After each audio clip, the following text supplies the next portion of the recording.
In this video, we will show you how to hide notification content on your iPhone lock screen. This will prevent the content of your notification from being displayed on your lock screen, keeping your notification private.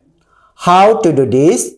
Open Setting on your iPhone and then tap on Notification.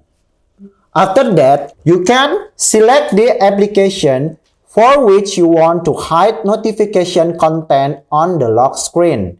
For example, I'm going to choose FaceTime.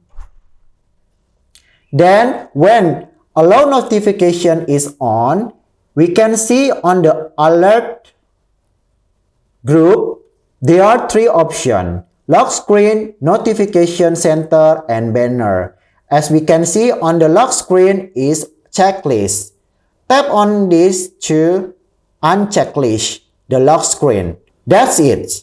You successfully hid the notification content for the selected application on your iPhone lock screen.